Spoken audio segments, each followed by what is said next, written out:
Ooh, what's up, everybody? My name is OMG WTF LOLFTWBRV. Welcome back to more WWE versus TEW, the weekly series where we take the events and shows that the WWE booked, run them in the game, and see just how well the WWE does against Total Extreme Wrestling, or if TEW will be the company to bring the WWE down to its knees. We are booking Monday Night Raw, the July 16th edition of Monday Night Raw. Raw after Extreme Rules. Brock Lesnar has an ultimatum. Will he show up? Well, let's find out.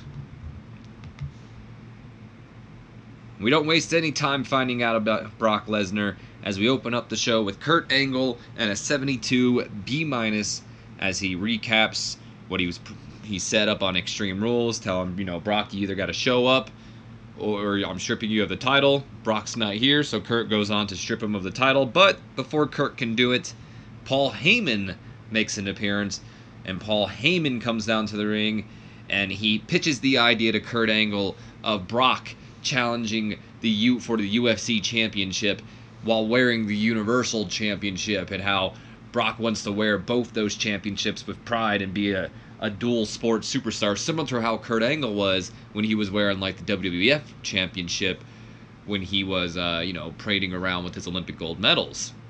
Kurt's not having any of it. He still, tells Paul either Brock has to defend his championship at SummerSlam or he's going to be stripped of the title right here tonight. Paul asks if he can make a call. Kurt's not having any of it tonight. Straight up says it's a yes or no answer right here, right now. Paul Heyman gives in and confirms that Brock Lesnar will defend his championship at SummerSlam.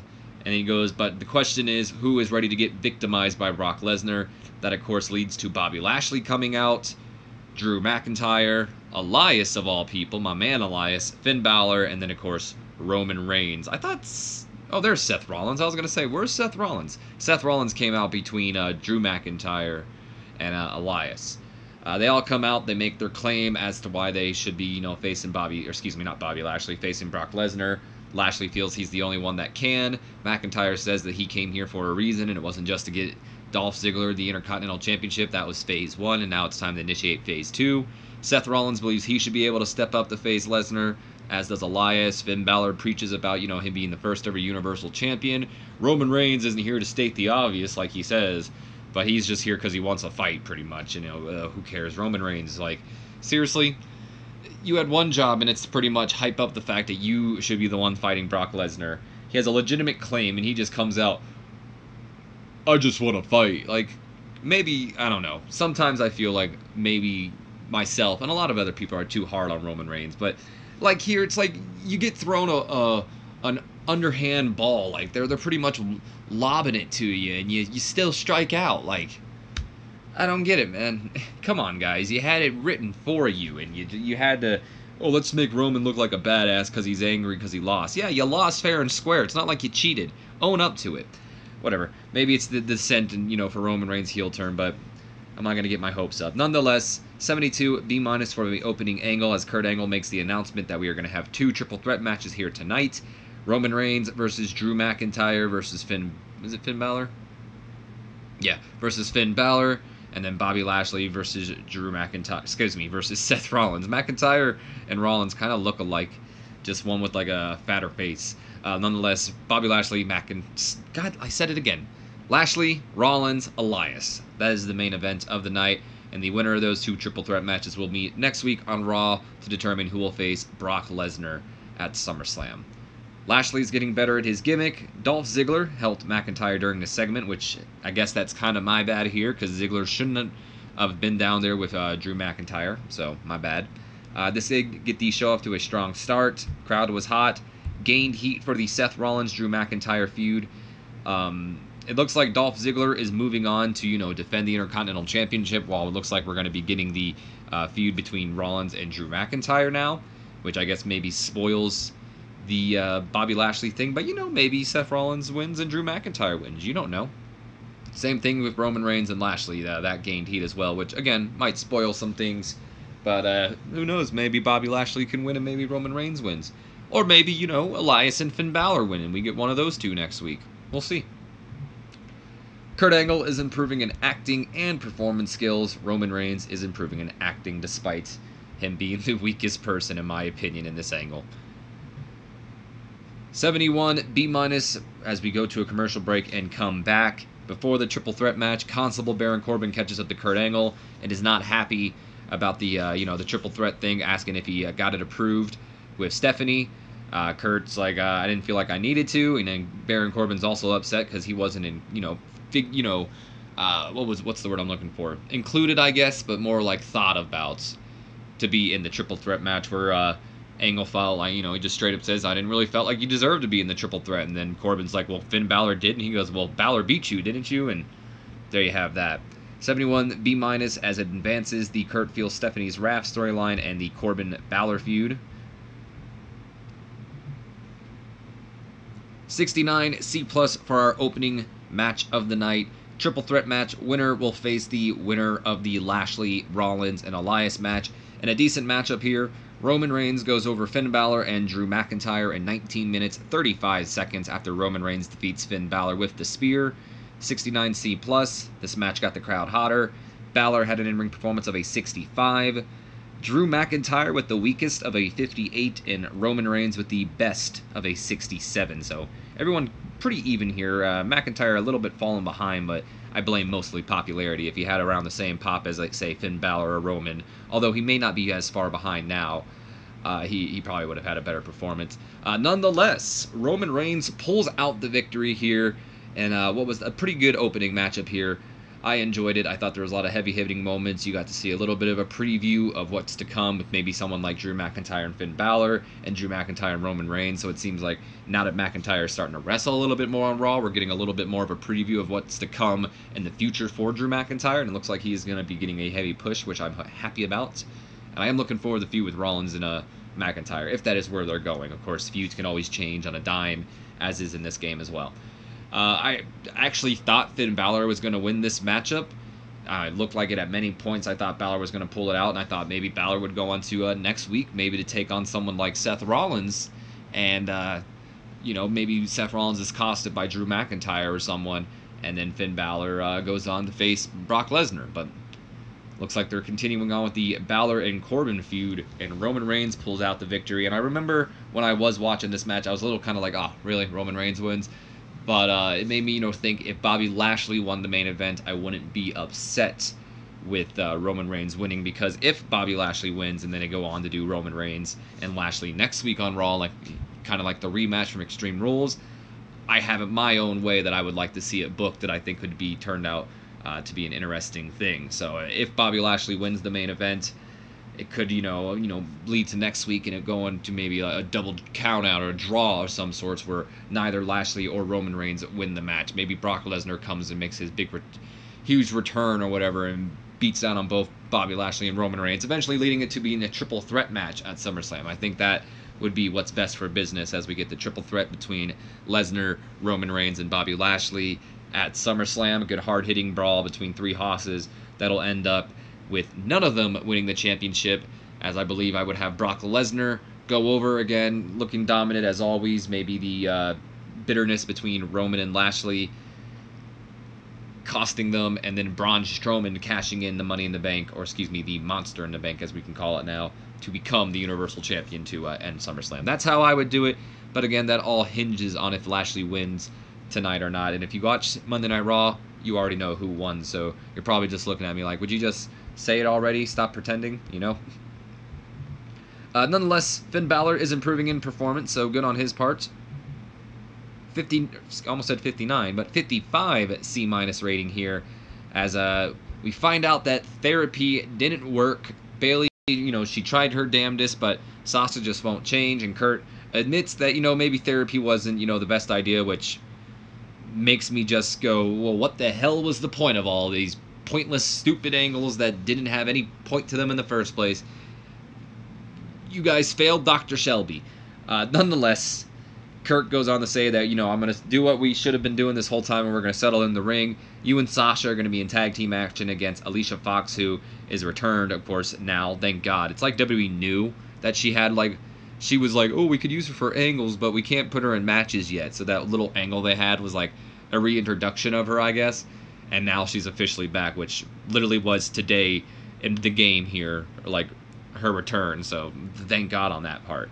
Nonetheless, Bayley's not happy about it, but it's happening. It gained heat for the Sasha Bayley feud that may or may not be happening. I don't know. This is stupid. Yes. 64 solid C as we see Dolph Ziggler, I guess, getting pampered backstage, ready to. I was about to say ready for a championship defense, but no championship defense next, or is there? As Dolph Ziggler is pretty much getting ready for the angle coming up here. 65 solid C rating here as Dolph Ziggler comes out to the ring. He brags about, winning the Iron Man match, beating Seth Rollins, and, just hypes up him being Intercontinental Champion before Bobby Roode comes out and interrupts Dolph Ziggler. He makes his claim as to why he should be, Intercontinental Champion. He pretty much tells Dolph that you should be thanking Drew McIntyre. Like, where's Drew McIntyre? Shouldn't he be out here? Since, speaking of it, Drew McIntyre was out there. That's, again, my bad. Should have realized that. Bobby Roode coaxes Dolph Ziggler into a match. And, Ziggler's ready for the match. He's like, all right, let's do this. And then before the match begins, as they're about to announce it's for the Intercontinental Championship, Ziggler goes, I never said it was for the Intercontinental Championship. And we just get a regular one-on-one match between the two. That goes ahead and starts the Intercontinental Championship feud here, which may or may not be between Dolph Ziggler and Bobby Roode. I don't know where they're exactly going with this feud here because there was an angle afterwards that makes me think that it could be going in a different direction. So this feud could change. No worker improvements as we jump into the non-title matchup here. 65 solid C rating here and a decent matchup. Dolph Ziggler goes over Bobby Roode in 10 minutes 53 seconds with the zigzag. Dolph Ziggler had an in-ring performance of a 63. Bobby Roode with a 54, gaining heat for the Intercontinental Championship feud, and Bobby Roode is improving in performance as well. This was a nice back-and-forth matchup, even on both accounts.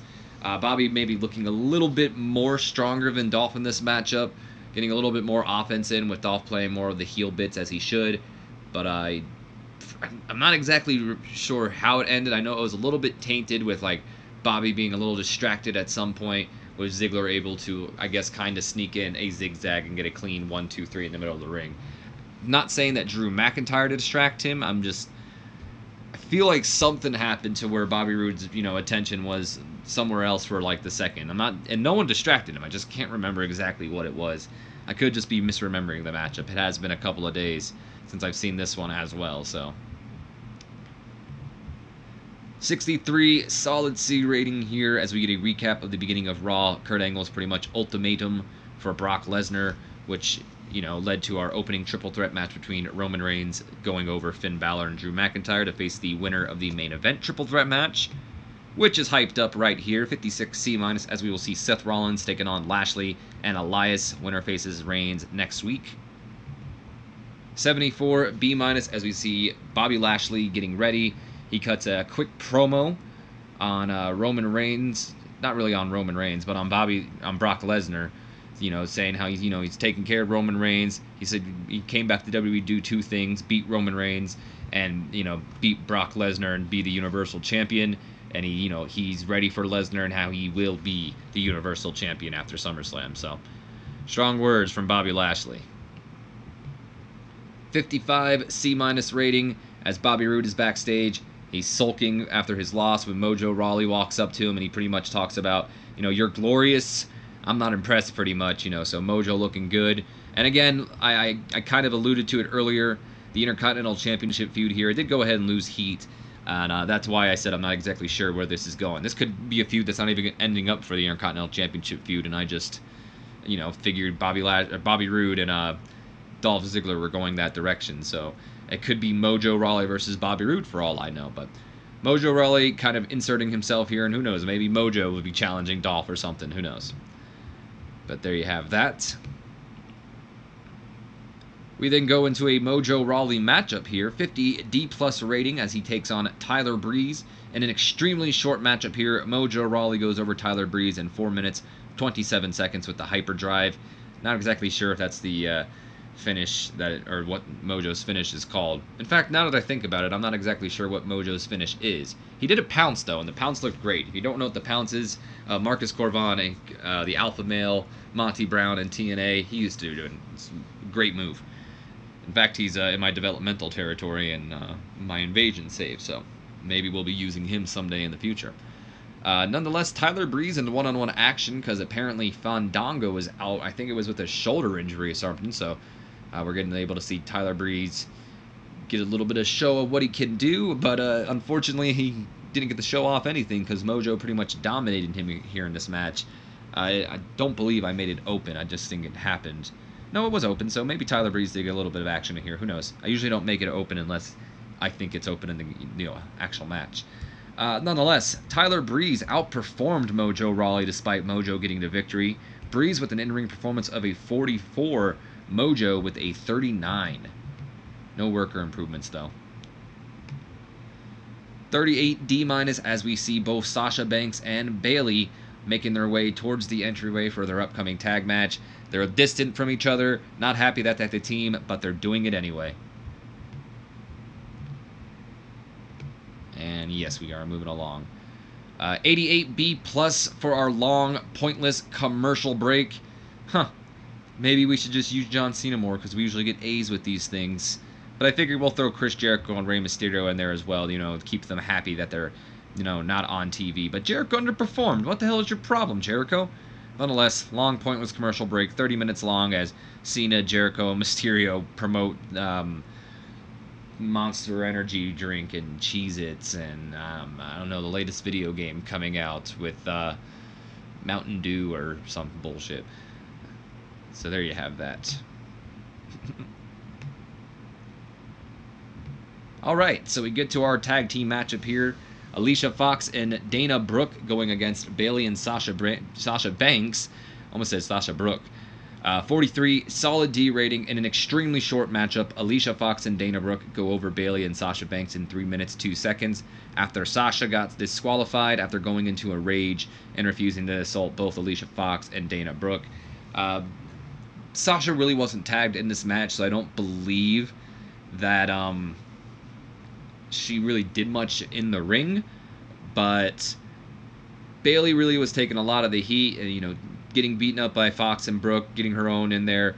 Fox and Brooke start to beat down on her as a unit, which led to Sasha Banks coming to Bayley's aid and attacking them on her own, which led to the disqualification as the referee couldn't get through to Sasha. And Alicia Fox and Dana Brooke pull out a DQ victory here tonight. Fox and Dana Brooke apparently showed excellent chemistry when teaming with each other, so if the rumor comes true of a women's tag team championship, there's your next champions, guys. Bayley and Sasha, of course, teasing their heel turns. I don't know. I can't even tell you where this feud is going. Dana Brooke with an in-ring performance of a 37. Alicia Fox with a 30, the weakest of the match. Sasha Banks with a 47, the best of the match. And Bayley with a 44. Lost heat for the feud, unfortunately. Alicia Fox making all the improvements here tonight, improving in Rumble, technical, flying, and performance skills, so good for her. 53 C- as we get hype for the Lashley, Elias, and Rollins triple threat match, along with an update on Kevin Owens' condition after being tossed from atop of the steel cage from courtesy of Braun Strowman. 47 solid D as Sasha Banks is angrily packing her bags when Bayley comes in to check, and pretty much what the heck was all that about. Sasha expresses how, no one gets to beat up on Bayley. Like, she can beat up on Bayley, but that's because, it's her friend and no one can beat up on her, and she just doesn't understand why Bayley doesn't understand because, she just loves Bayley or something. And what the hell is going on in this feud, guys? Like, this was such a simple feud to book. Such a simple feud to book. You just make Sasha Banks the jealous character that she's always been destined to be because that's her character. She's a heel. She was a great heel in NXT. You make her bring her back to that.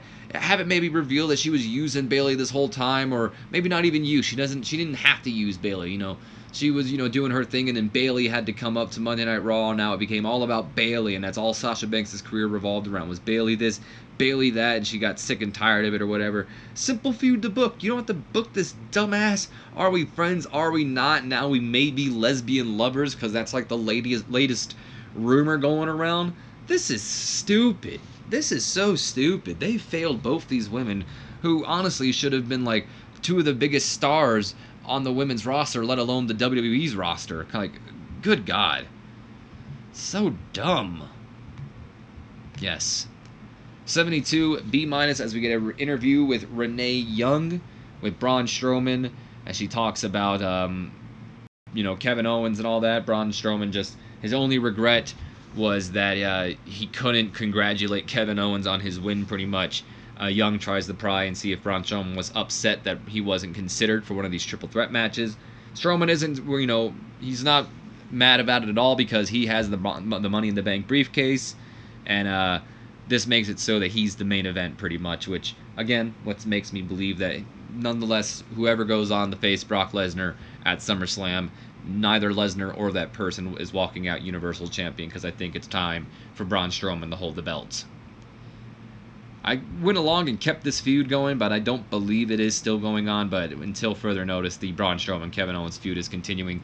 Plus, we do get an update on Kevin Owens' condition. Apparently, he's being treated at some hospital or something. Big surprise. And he won't be back until, like, next week. I'd have him off and, honestly, probably miss SummerSlam. That's me. But I guess you don't want to miss SummerSlam. It's one of the bigger paydays, so who knows. 40, D-. This is kind of one of those weird angles where this is happening during the match going on right now. But I didn't want to have them distract them, because they didn't come out to the ring. There was no distraction. It was just showing off that the Revival, Scott Dawson and Dash Wilder, were watching the B team, the new tag team champions, in action against Victor and Connor. So one of those weird angles, but this is just kind of in between the match happening right now. What is this? Handle changes? Oh, that's right. I may or may not be turning the Ascension. I don't know. My buddy says he thought they were, teasing a heel turn a while back, but we haven't seen the Ascension for me to think that they might be doing a heel turn. This actually does a lot better than I would have expected. C-. I was expecting more of a D, like D+ rating here, but a C- isn't bad, so I guess it shows that the B team is getting over on their own accord and able to hold their own. So 56 C- rating here. Not a tag team championship matchup, which at first I maybe thought it was because they kind of teased it, but no tag team championship on the line here. Just the regular one-on-one match. This was also an extremely short match, only about 5 minutes long, so the fact that it was able to pull out that time makes me wonder if it was given any more time, if it would have gotten a little bit better. Or it could have been worse. Timing is everything. So we have an extremely short matchup here. The B team, the new Raw Tag Team Champions, go over the Ascension in 4 minutes 37 seconds after Curtis Axel defeats Victor with the Axe Hole. I'm assuming that's the neck breaker, or I don't know, maybe it's not. But whatever it is, I don't know if it's what finished it. In fact, I don't even really remember the match here. B team pulls out the victory in a pretty one-sided matchup, from what I remember. Connor with an in-ring performance of a 43, the weakest of the match. Victor with a 46. Bo Dallas with a 50. And Curtis Axel with a 52, the best of the match. So they're definitely getting better, because I think that's probably their best in-ring performance yet. Afterwards, we go to a 57 C- rating as the woken glass breaks on the screen, and we see the Deleters of Worlds gracing our television screens as they pretty much promise or vow to get their titles back from the B team, and how they will delete the B team forever. So there you have that, sending a message as they will get, I believe, a championship match next week, a rematch. So 57 C-. Axel is getting better at his gimmick. Advance the tag team title feud. We then move on. Wow, this does a little bit better than you would think. 71 B- rating here as Alexa Bliss shows up, and she, bragging about beating Nia Jax, bragging about Ronda Rousey, and how she's pretty much beaten everybody on the roster. Of course, that's what leads to the Ronda Rousey chant. Alexa Bliss says, everybody in the back right now, Ronda Rousey's still suspended, so she doesn't count. That leads to Ronda Rousey making her surprise appearance. She's in the audience. She makes her way down to the ring, jumps the barricade, goes after Alexa Bliss and Mickie James, beats down on the both of them. This leads to Kurt Angle coming out and laying down the law, telling Ronda she shouldn't be doing this, and she could put up her suspension, or put her suspension at risk. The constable comes out and expresses how what do you mean Ronda should be punished, man? And he threatens to call Stephanie. Kurt agrees that she should be punished and goes on and adds another week onto Ronda's suspension. Corbin thinks it should be like another month, or maybe she should even be fired. But I forget what Kurt says. Never mind. He doesn't say anything. As he's going to call Stephanie, Corbin can't find his phone, and he goes to the back because he believes he left it in the back office, but I guess Kurt Angle stole it or whatever. But nonetheless, Ronda Rousey gets her little beatdown on Alexa Bliss and Mickie James for a bit. She's suspended for another week, but she will be back, and when she is back, she will get a championship match against Alexa Bliss for the Raw Women's Championship at SummerSlam. So there you have that. Gained heat for the feud, yeah, I'd say, and the Stephanie-Kurt feud advanced as well. 67 C+ rating, as once again we get a recap of Kurt Angle's ultimatum for Brock Lesnar, leading to Lesnar's title defense at SummerSlam and who will face him. And that, of course, leads to our opening match, Roman Reigns going over Drew McIntyre and Finn Balor to face who will ever win our main event triple threat match between Lashley, Rollins, and Elias later tonight. 79, solid B rating. That's a pretty good rating. For Seth Rollins, Charlie Caruso gives him a quick interview here as he cuts a promo on Brock Lesnar and expresses how it'd be cool for him to win tonight and go on to face Roman Reigns, considering how they're Shield brother and whatnot. 53 C- rating as we get more hype for the triple threat main event between Rollins, Elias, and Bobby Lashley. 40 D- as we get a kind of a pre-match promo from Titus Worldwide, as kind of on the Authors of Pain, talking about how they will make them respect them, and how the Authors of Pain, Akam and Razar, have like zero respect. We then jump into the tag team matchup here. 39 D- rating, an extremely short matchup. The Authors of Pain go over Titus Worldwide in 2 minutes 55 seconds after Akam goes over Apollo Crews with the last chapter. Color helped this matchup along with announcing. This did cool the crowd. Akam with an in-ring performance of a 39. Razor with a 38. So Razor had the weakest of the match. Apollo Crews with a 42, the best of the match. And Titus O'Neil with a 40. I heard a rumor that apparently Titus O'Neil was very upset about Hulk Hogan being, reinstated into the Hall of Fame. Not entirely sure if that is true, especially considering he was on Raw and I heard he walked out, but I'm not exactly sure there. Nonetheless, Titus Worldwide does eat the L tonight from the AOP, who are continuing, I guess, their dominating path. That does go ahead and advance their feud, but I believe this is probably the end of the feud right here, and AOP may move on to somebody else, but who knows? 44, solid D rating, as Liv Morgan and Sarah Logan are backstage, doing their thing, causing a riot, getting ready for their upcoming match. Sarah Logan will be taking on Ember Moon. When they come across the conga line from No Way Jose, I believe Liv Morgan stole someone's glasses or something during this whole, spiel, and then they make their way down to the ring because we're getting ready for the matchup. Handle changes. What is this? Oh, yeah. I'll talk about that in just a moment, but that's an interesting thing going on there. Alright, so we go into the matchup here. 43 solid D rating here. Ember Moon takes on Sarah Logan. Past few weeks, we've seen her take on Liv Morgan. I did go ahead and start a feud between Ember Moon and the Riot Squad. I probably should have started that a couple weeks back, but it didn't seem like it was a feud, whereas now they kind of hyped up, the fact that there is history here and there may be a feud, developing here. So that's what went on with there. Nonetheless, in a poor matchup here, Sarah Logan pulls out the surprise victory, I believe, handing Ember Moon her first loss in a one-on-one match. 6 minutes, 45 seconds later, after hitting with her split-legged moonsault. I don't believe she hit her with a split-legged moonsault. In fact, I don't remember what she pinned her with, but I don't believe it was no split-legged moonsault. Of course, Liv Morgan provides the distraction, which led to Sarah Logan's win. Logan was really off her game, which is unfortunate, because, you just pulled out a victory.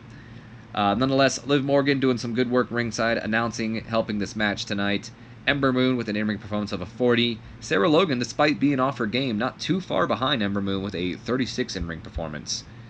And I brought it up a few seconds ago. We are going to be changing Sarah Logan's gimmick from her badass, which is a great rating, which kind of sucks. I think it's actually too soon to change these gimmicks, so it's probably going to be a bad rated gimmick as well. But we are going to change her to a crazy berserker gimmick because, well, she's strong and crazy. And on commentary, they just hyped up the fact that apparently Sarah Logan has discovered her, like, what was it, like Nordish or something roots and thinks she's a Viking warrior. So here we go. All right. I mean, it's not a great, but still not bad. Above average. You know, it was too soon, but still above average is not bad at all for that gimmick. So apparently she's a Viking warrior now, guys. 56 C- as we see Elias is getting ready to walk as we're getting ready for our triple threat main event matchup. 48 D+ rating as we do get hyped for next week's Raw Tag Team Championship match that I talked about a little bit ago between Matt Hardy and Bray Wyatt, the leaders of the world, challenging the B Team, Bo Dallas and Curtis Axel, for the championships that they lost. 66 C+ rating as Elias comes out to cut a quick little concert before his match between Lashley and Seth Rollins. He promotes his new album, which is coming out on July 23rd, which is next Monday night on Raw, so there's probably something that'll be going on there. That's actually one day from now, because I'm recording this on the 22nd. He promotes his, his new album. He sings about Brock Lesnar. He sings about Seth Rollins and Bobby Lashley. He talks about how trash Buffalo, New York is, which is where we're at. And, of course, he's eventually cut off by Seth Rollins as we're getting ready for our matchup. 66 C+ for Elias's concert. And then it's main event time. Triple threat matchup. Winner of this match faces Roman Reigns next week on Monday Night Raw for the #1 contendership. 68 C+ rating and a decent matchup here. Bobby Lashley goes over Elias and Seth Rollins in 16 minutes, 38 seconds after Bobby Lashley beats Elias with the spear. Elias was the weak link, struggling to keep up with everyone else's in-ring performance. That's unfortunate. Nonetheless, Bobby Lashley does indeed pull out the victory, which made me happy that Roman Reigns went over, because then I thought, my storyline I talked about earlier with next week's match possibly ending in a draw, leading to a triple threat match at SummerSlam with Roman, Lashley, and Brock, and then, of course, Braun Strowman standing tall as the Universal Champion. Could come true, but we'll see where it goes. Next week, we are going to get the rematch between Roman Reigns and Bobby Lashley. I would give this match some time, let them really go at it, and really just brawl like they can't stand each other, especially because Roman should be, pissed that, Bobby Lashley beat him and looks at Lashley as the one thing standing in front of him between Brock Lesnar. That match should be hard-hitting. But this match also enjoyable. Good back-and-forth action here. Not like I can remember many spots, but it was enjoyable. I'd probably say the opening triple threat match between Reigns, Balor, and McIntyre was more enjoyable than this matchup. But nonetheless, Lashley does indeed pull out the victory by getting the spear once again, this time on Elias, and he's going on to take on Roman. Match got the crowd hotter. Elias with an in-ring performance of a 51, so the weakest of the match. Seth Rollins with a 67, the best of the match, and Bobby Lashley with a 62, so he's getting up there as well. Rollins improving in performance, good on him. As we end off the show, we get a 76 B- rating here. It's about what I would expect. Increasing our popularity in 27 regions, so helping out from our disappointment that was Extreme Rules. And not too bad of a Raw. Not too bad of a Raw. I'd say it was a decent episode, nothing too special. Really just highlighting the whole Brock Lesnar storyline, which is what you would expect. But nonetheless, we're going to get a pretty good, at least I'm hoping we're going to get a good match. I'm hoping that next week's match will be more of a hard-hitting, confrontation, considering that, Roman in storyline should be pissed, because not only should he be Universal Champion and got screwed over because, the referee thought Brock won, but then, with Bobby Lashley beating him last night, now, Roman may be thinking like, well, Bobby's going to get my shot when he shouldn't. So that should be a fun match. I'm thinking the SummerSlam pay-per-view is looking pretty good with some of the matches that they seem to be building up. If it's going the way I think it's going, of course, with the likes of like Rollins and a Drew McIntyre, AJ Styles and Samoa Joe being like the rumored bout. But of course, I could be proved wrong on SmackDown.